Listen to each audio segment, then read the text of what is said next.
No nosso site tem uma outra reportagem sobre Porto Alegre. A cidade, por meio da prefeitura, derrubou a passarela, concluiu um caminho alternativo. A gente está vendo aqui as imagens no nosso site, né? Vou até trazer para vocês aí no Zoom, agora em detalhes, né? Tela cheia para vocês. A Prefeitura de Porto Alegre anunciou hoje que concluiu a obra de construção de um acesso alternativo à cidade em meio às chuvas. Uma passarela de pedestres da rodovia foi derrubada. A construção do caminho feito de pedras começou na quarta-feira, acabou hoje de manhã. No caminho, o novo vai permitir a passagem de caminhões e veículos de ajuda para o pessoal que está precisando dessa ajuda. A obra consiste na colocação de pedras num trecho de cerca de 300 metros. Lembrando que a chuva voltou a Porto Alegre hoje e o tempo segue instável até a próxima terça-feira. O Guaíba deve voltar a subir 5 metros, aos 5 metros. Vamos chamar o prefeito de Porto Alegre, Sebastião Melo está conosco. O Thales Faria segue aqui comigo para essa entrevista. Prefeito, bem-vindo. Boa tarde. Prefeito, a gente mostrou aí a obra dessa passarela, né, que foi derrubada para a passagem dos veículos. O UOL retratou também a falta de investimentos no ano passado na prevenção de enchentes na cidade de Porto Alegre, prefeito. Por que o senhor, a prefeitura, não investiu, né, nessa área, né? Lembrando que Porto Alegre e o Rio Grande do Sul também receberam uma forte chuva ainda na segunda metade do ano passado, né? Quer dizer, com grandes Sim. consequências aí para o estado do senhor. Boa tarde.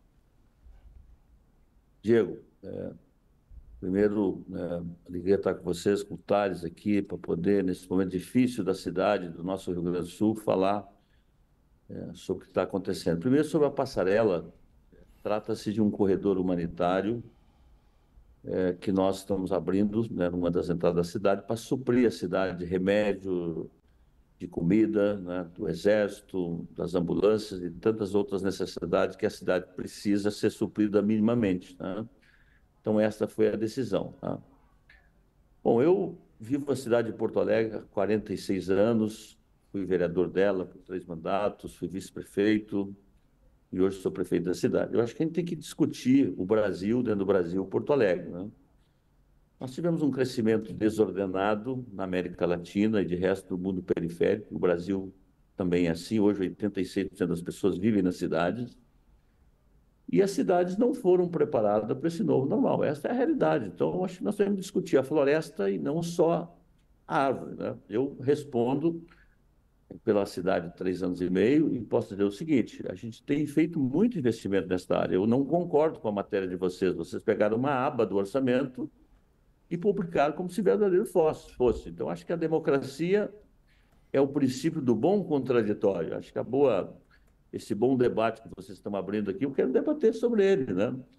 Porque se eu somar os 3 anos de investimento da prefeitura, chega a mais de meio bilhão de reais só em questão que envolve questões climáticas.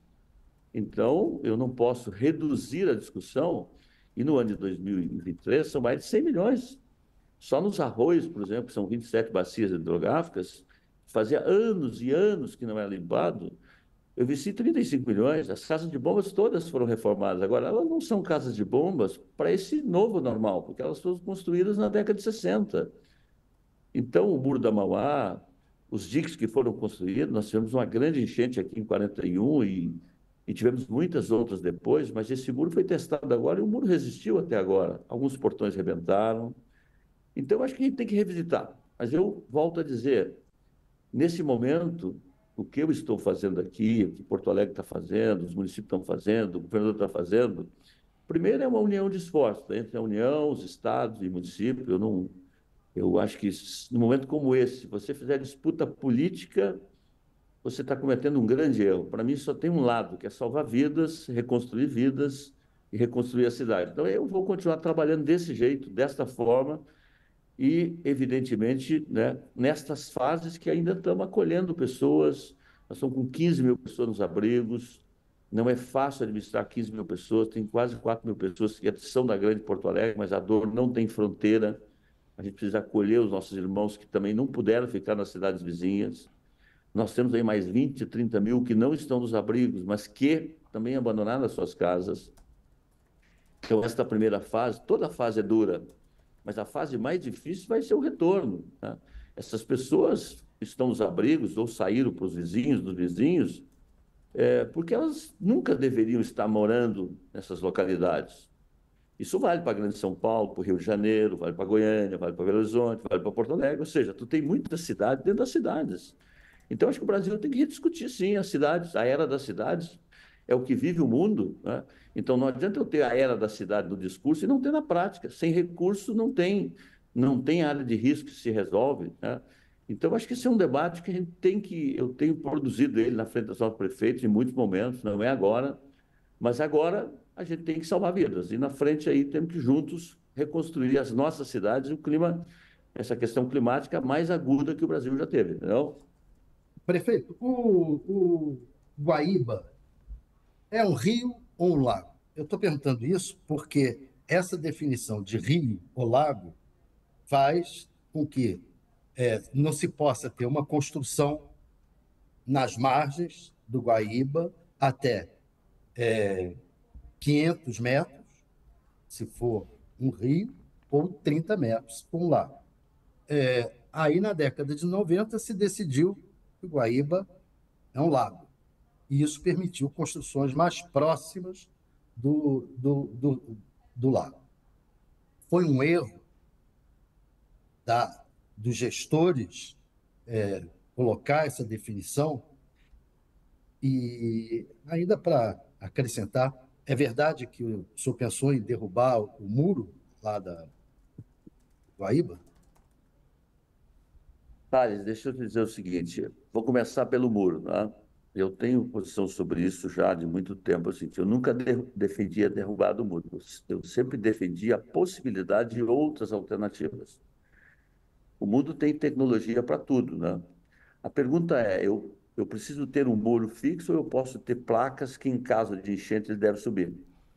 O Cais Mauá já foi tentativa aí de 3, 4 vezes, não deu certo a sua revitalização, e dentro disso os arquitetos têm apresentado várias alternativas. Então, eu nunca defendi a derrubada do muro, eu defendi alternativas para o muro em vez de ser fixo. Isso sim, sempre tive essa posição e mantenho essa posição, porque eu acho que tem tecnologia que pode fazer isso. Quanto à construção, alguns ainda entendem que o Guaíba é um lago, mas o Guaíba é um rio, né? Mas se concebeu desta forma, o plano diretor concebeu dessa forma, a cidade tem 252 anos, ela foi se consolidando desse jeito. Então, há construções, né, próximas às margens, regulares e irregulares. Então, é importante também dizer isso, né? Porque assim, porque as pessoas dizem, pois é, as construções irregulares. Não, tem construções regulares e tem mansões que se construíram ao longo do Guaíba. Então, quando a gente trata isso, a gente tem que tratar o conjunto da obra, né? Porque sempre diz, olha, vamos tirar os pobres da beira do rio, mas os ricos você não discute, não. Então, nós temos que discutir, rediscutir a cidade no seu conjunto. Tem 72 quilômetros de orla, nós temos poucos lugares hoje que realmente são orla, o resto são tudo habitações. Então, é uma cidade maravilhosa, mas quando vem uma chuva, Thales, desse jeito, os 4 rios que chegam no Rio Guaíba, primeiro é o Jacuí, que tem 85% da vazão da água. Ele está lá na cabeceira de Passo Fundo, a 300 quilômetros daqui. Tu tem o Rio Caí, tu tem o Rio Gravataí, tu tem o Rio dos Sinos. Bom, esses rios são formados por dezenas de valas e rios, arroios, e quando chove nessas cabeceiras ao curso desses rios, eles em 2 dias, 3 dias, 2 dias e meio, dependendo. Então, nós temos regiões do Rio Grande do Sul que choveu 800 milímetros por metro quadrado, outros 600, 700, Porto Alegre subiu 300, enfim. Então, você é afetado duplamente, é afetado pelas chuvas de Porto Alegre e é afetado pelas chuvas que caem nesses rios. É uma maravilha, o estuário do Guaíba, mas tem esta questão, né, que nós enfrentamos vários momentos, eu mesmo como vice-prefeito em 2015 e 2016, temporais, eu estava de prefeito em exercício. Agora, este episódio climático é o que está fazendo teste de fogo desses diques que foram construídos. Então, essas casas de bombas, que são 23, todas vão ter que ser revisadas do ponto de vista da sua altura, porque elas foram construídas, hoje elas foram tomadas pelos 5,5 metros, e os motores molhados, a casa elétrica molhou, nós estamos com 6 funcionando, nós estamos com 2 estações de tratamento de água que ainda não voltou a funcionar. Então, esta é a labuta aqui do dia a dia, mas eu quero dizer a tantos quantos estão nos assistindo que essa cidade é resiliente, tem um povo, né, trabalhador, acolhedor, e nós juntos vamos reerguer a cidade, né? Mas tem que ser um processo coletivo, não é um processo só do governo local, é um processo que Prefeito, todo mundo tem que estar junto e tem que fazer um processo também diferente. Não dá para fazer a cidade como era antes. Nós é, temos que reconstruir a cidade de forma diferente. Então, tô vendo aqui a manchete Mas só principal. admite, Oi, vai lá, Thales. perdão, Vai lá, vai você. mas só admite que a cidade criou esse tipo de problema devido à especulação imobiliária com a conivência do poder público, né? Que também, permitiu. como o Rio de Janeiro também tem especulação imobiliária, como Santos tem, como o Brasil tem, como Recife tem, como Fortaleza tem, e Porto Alegre também tem. É o Brasil do Iapoque e Chuí. Então não dá para apartar Porto Alegre, né? Então vamos Ô, discutir o conjunto da obra, não vamos discutir só o individual, né? ô prefeito, e nesse contexto as chuvas voltaram, o frio também, tô vendo o senhor aí usando casaco, né, na capital Sim. gaúcha. A nossa manchete principal destaca que o nível do Guaíba deve voltar aos 5 metros. Como é que o senhor está acompanhando, né, essa volta das chuvas? Atrapalha, é lógico, né? Como isso atrapalha Sim. o trabalho aí de resgate e de reconstrução? E como é que o senhor tem se Sim. preparado e a cidade tem se preparado para esse momento? Diego, chove hoje, chove amanhã, chove domingo e até parte de segunda-feira e entra uma frente fria na terça-feira, tá?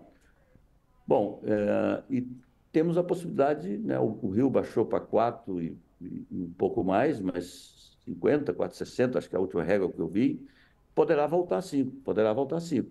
O que nós estamos reforçando aqui são as nossas abrigagens e trabalhando, evidentemente, para que essa chuva, né, vindo mais chuva, vai continuar aumentando os problemas, quer dizer, mas nós não temos controle da chuva. Eu hoje, né, a meteorologia aponta exatamente isso, que determinadas regiões, por exemplo, da Serra Gaúcha, tem mais chuva, da Centro-Sul tem mais chuva também, e como eu disse, né, e repito aqui, que essas chuvas nessas cabeceiras ao longo do rio, ela atinge aqui logo em seguida, às vezes não no mesmo dia, não logo em seguida, mas nos próximos dias. Então, manteremos aqui a nossa previsão aqui, os geólogos, né, que estão trabalhando aqui, as pessoas, principalmente o professor Tucci, que é um grande estudioso dessa matéria do pH, é que nós, nos próximos 10 dias, teremos muitas dificuldades aqui em Porto Alegre e de resto no Rio Grande do Sul. Então, a região metropolitana tem 4 mil habitantes, 4 milhões de habitantes, o Rio Grande do Sul tem 12 milhões, e, portanto, toda a região metropolitana, não teve uma cidade que não foi atingida. Eldorado do Sul, mais ainda, Canoas, mais ainda. Nós estamos recebendo muita gente de Eldorado do Sul, muita gente que veio de jet ski, que veio de bote, que veio de barco, que veio do caminhão do Exército, que veio de helicóptero, ou seja, e nós estamos acolhendo aqui e vamos, né, levando também a nossa solidariedade a essas pessoas que, né, o município não tem como acolher. Não? E daqui para frente, prefeito, depois de resgatadas as pessoas, é claro que vai ser um trabalho de reconstrução. E no longo prazo pensar também em prevenção, né? O senhor mesmo falou que Porto Alegre deve ser reconstruída de uma maneira diferente. A gente está vivenciando os impactos das mudanças climáticas, é isso que dizem os cientistas, né? E isso não deve passar, ou seja, a cidade tem que se preparar melhor para esses fenômenos intensos.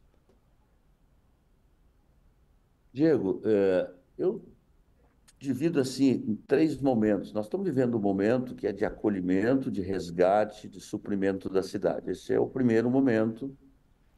Nós temos o segundo momento, que é reconstruir vidas, ou seja, essas pessoas que estão nos abrigos, para onde elas vão voltar? Né?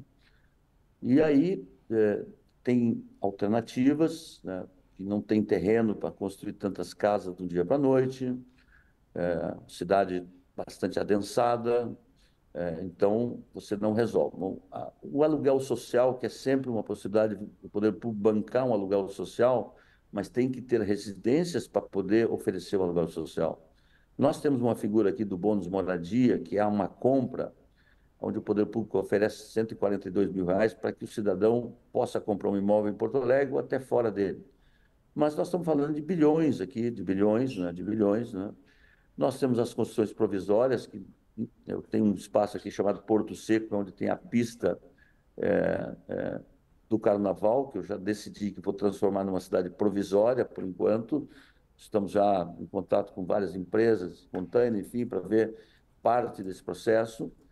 Agora, esse para mim é o principal desafio. E o terceiro é você reconstruir a cidade, né? Você tem, por exemplo, só o DEMAI, que é o Departamento Municipal de Água e Esgoto, nós vamos ter que rever todo o sistema de comportas, rever todo o sistema de dique da cidade, entendeu? A macrodrenagem hoje de Porto Alegre, segundo o professor Tucci, que eu digo, o maior especialista, é 4 bilhões de reais, o orçamento da cidade é 11 bilhões, e, portanto, 4 bilhões é um investimento grande que tem que se fazer também com empréstimo. Tem um empréstimo aí do Banco Alemão que está tramitando, eu vou ver se agilizo ele, que todo ele é para drenagem. Então, não será uma governança fácil, mas coube a nós, nessa quadra, como prefeito da cidade, até o final do ano, vamos ser gigantes aqui, junto com a população, de reconstruir a cidade com dignidade. É o que nós vamos fazer. Nós vamos fazer juntos, né? Não tem uma governança sozinha. Eu sou um prefeito que respeito quem pensa diferente, sou um prefeito da luta democrática, sou um prefeito que convivo muito com todas as diferenças, e é desta forma que eu vou continuar trabalhando. Não vou ser diferente.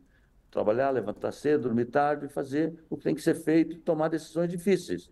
Por exemplo, essa questão do corredor humanitário. Eu tomei a decisão 2 dias atrás de tirar uma passarela, mas entre uma passarela e botar 2 metros de rachão e suprir a cidade, eu não tive dúvida de tomar essa decisão. Então, eu vou tomar todas as decisões necessárias. Nós estamos hoje, o Exército, os guinchos, a engenharia de várias empresas estão todos ali perto da entrada da cidade para tentar restabelecer o tratamento de água. Então, é esse processo de colaboração que a gente vai recolocando a cidade no mínimo de dignidade, não? O senhor falou aí de 4 bilhões. Quanto o senhor está reivindicando do governo federal, do governo do estado? Quanto e como? Quando? Quais são suas reivindicações do governo federal e do governo do estado? Thales, eu vou tentar ser o mais preciso e conciso. Eu recebi aqui como prefeito da cidade o presidente Lula, que veio aqui com seus ministros, veio aqui também junto representando o Supremo, achei muito importante, Tribunal de Contas, veio o presidente do Senado, presidente da Câmara. E eu disse a ele, eu sou um militante da política de 78, tá? Portanto, acompanho a política bastante desde 78, e nós tivemos o primeiro presidente do Brasil eleito depois da redemocratização em 89, e chega ao presidente Lula. Claro que nós não tivemos um desastre desta magnitude, mas toda vez que teve desastre no Brasil, se anuncia muito e chega pouco.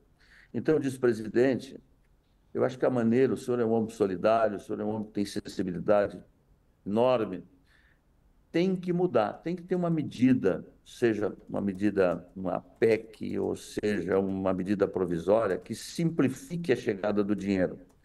Porque senão nós vamos ter milhares de planos de trabalhos, os prefeitos do Rio Grande inteiro, e a burocracia não é pela falta da vontade do presidente. Eu sou prefeito, eu sei como é que é.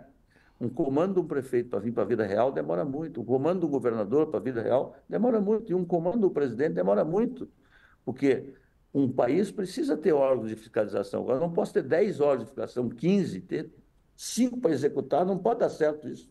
Não tem como dar certo isso.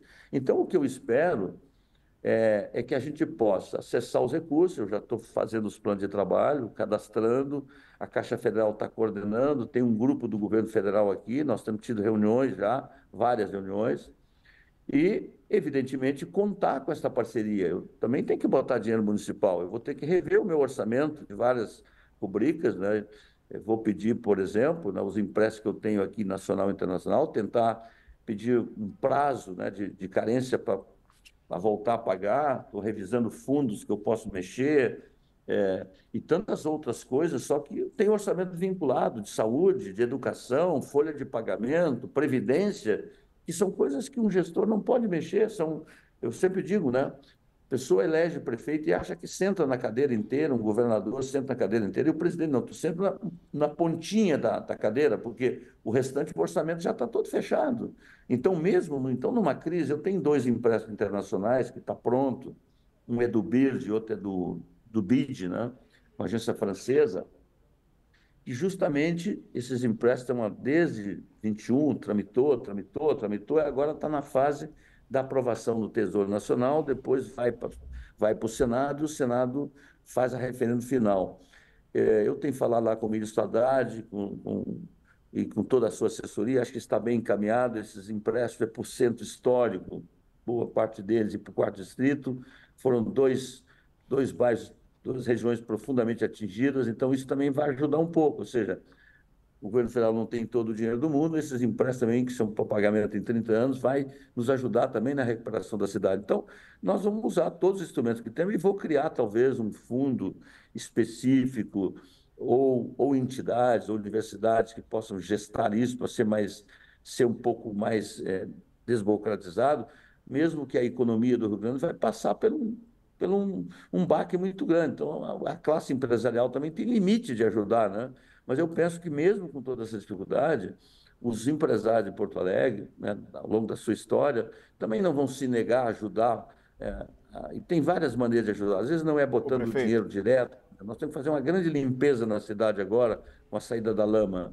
Tem que contratar dezenas de caminhões. Quem sabe a iniciativa privada ajuda um pouco, o comerciante da região ajuda um pouco. Ou seja, há maneiras, Thales, de fazer isto e nós não vamos deixar de convidar ninguém para esta governança, entendeu? Prefeito, a gente tem visto um diálogo muito forte, né, um discurso muito forte de redução do Estado.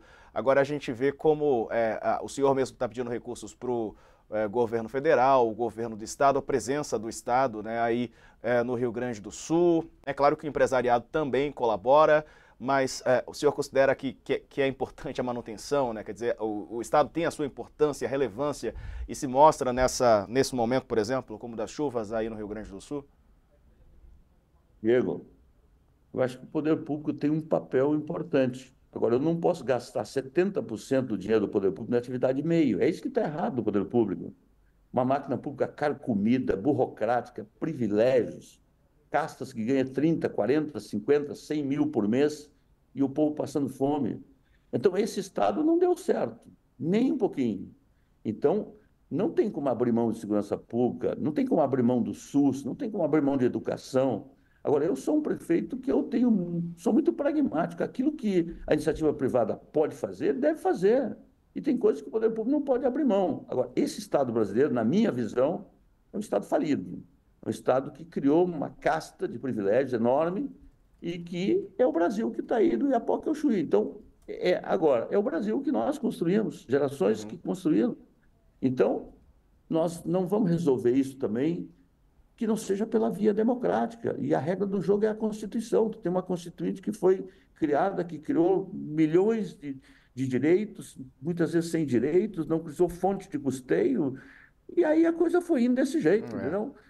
Está aí, é o Brasil, e nós todos O, somos por o ele, entendeu? prefeito, Me prefeito, desculpe voltar atrás um pouco. O senhor não falou quanto é que vai precisar do governo federal, quanto do governo federal e do governo do estado para poder. Thales, deixa eu te dizer assim, ó, nós já estamos fazendo.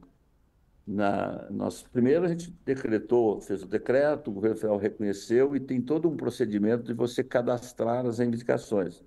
Elas sempre serão parciais nesse primeiro momento. Por que razão? Porque eu não sei te dizer qual é o estrago da cidade hoje. Se eu disser isso, eu estou mentindo. Eu estou sendo um governante irresponsável. Pode ser 6 bilhões, pode ser 7 bilhões, pode ser 10 bilhões. O Rio Grande do Sul está dizendo, olha, talvez nós vamos precisar de 50 bilhões para recuperar. Bom, então se isso é proporcional, eu teria que fazer, então, se é que o governo do Estado já tem isto, bom, eu tenho que considerar que dos 12 milhões de gaúchos, tem 1,5 milhão que foi atingido. Então, eu não tenho ainda, porque não tem como ter. Porque eu não sei, por exemplo, pegar o caso, por exemplo, do DEMAI, por exemplo. Uma casa de bomba nova custa 26 milhões, nós temos 26. Bom, eu estou falando aqui, e o bônus moradia? E o aluguel social? Então, assim, não dá para dizer isso. Agora, vai ser um valor muito considerável, não tem dúvida nenhuma, que eu vou estar reivindicando e sei que também tem limites, porque a dor do vizinho é igual à minha dor também. Eu não posso querer que todo o dinheiro venha para Porto Alegre. Tem que ser ok, solidário com meus parceiros prefeitos também, não? tá certo.